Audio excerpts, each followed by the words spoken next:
எல்லா புகழும் சாயப்பாவுக்கே. சாய்ராம்ஸ், நீங்களாம் எப்படி இருக்கீங்க? நம்ம மாயைன்ற ஒரு சக்திக்கு உட்பட்டு தான் ஆட்பட்டுருக்கோம். மாயைனா என்ன? நம்ம மயக்கிற விஷயங்கள் எல்லாமே மாயை தான். சரிங்களா? யாரோட மயக்கத்துலேயும் நாம் இருக்கக்கூடாது. நம்ம தன்னிச்சையாக இருக்கணும், தனியாக யோசிக்கணும், எல்லாமே செயல்படணும். நம்மளை சுற்றி நம்ம குடும்பம் ஒட்டுக்காக இருந்தாலும், நம்மளுக்காக அவங்க யோசித்தாலும், நாம் என்றைக்குமே தனிப்பட்ட நபராக நமக்குன்னு ஒரு சுதந்திரம். ஏன்னா நம்ம தனியாக தான் வந்தால் தனியாக தான் போகிறோம். யாருமே கூட வர மாட்டாங்க. ஆனால் இது எல்லாமே கூட ஒரு மாயைன்னு சொல்லலாம்.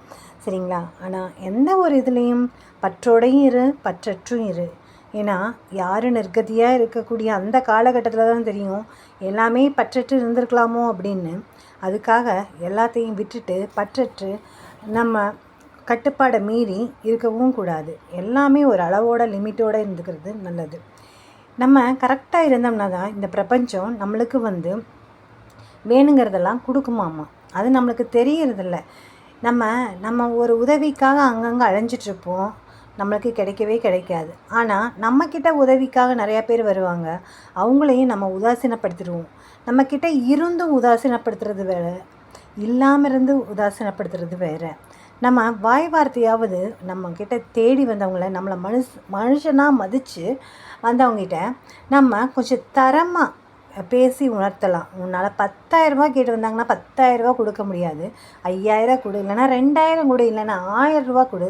ஆனால் அவங்ககிட்ட திரும்பி அதை எதிர்பார்க்காத. உன்னால் முடிஞ்ச ஆறுதலை சொல்லி ஒரு டீ கீயை வச்சு கொடுத்து அப்படி பேசி முடித்து அனுப்பிச்சி வைக்கணும்.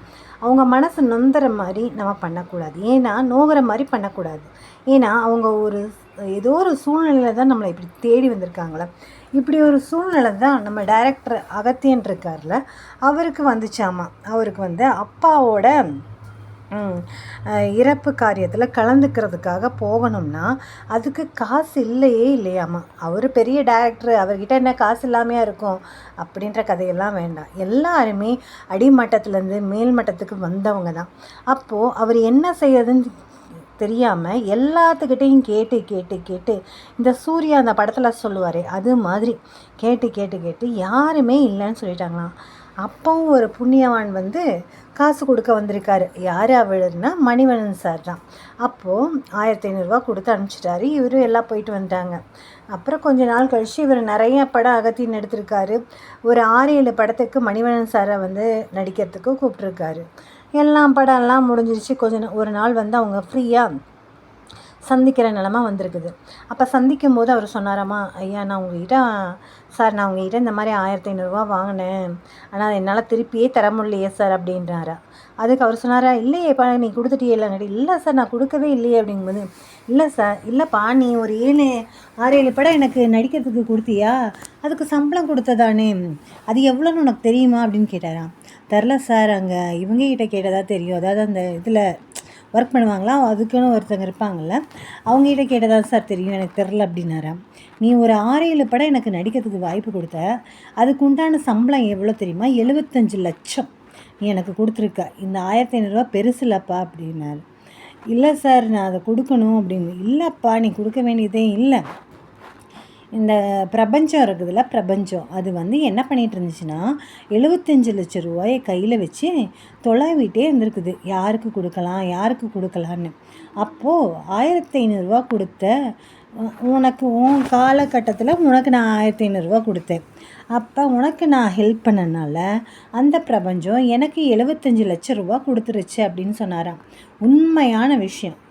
நிறைய பேத்துக்கு நம்ம நினைக்கிறோம்ல, இவங்கெல்லாம் எப்பட்றா எதுவுமே செய்யாமல் எப்படி வாழ்க்கையில் முன்னேறி வந்தாங்கன்னு நம்மளுக்கு மற்றவங்கள பற்றின ஆராய்ச்சி அதிகமாக இருக்கும். அவங்கெல்லாம் ஒரு வேளை பிரபஞ்சத்தோட ஆசீர்வாதத்தினால கூட வந்திருக்கலாம் இல்லையா. நம்ம மற்றவங்கள பற்றி ஆராய்ச்சி பண்ணாமல் நாம் எப்படி பண்ணணும், எப்படி வாழணும், என்ன பண்ணணும்னு நினச்சிக்கிட்டே இருங்க.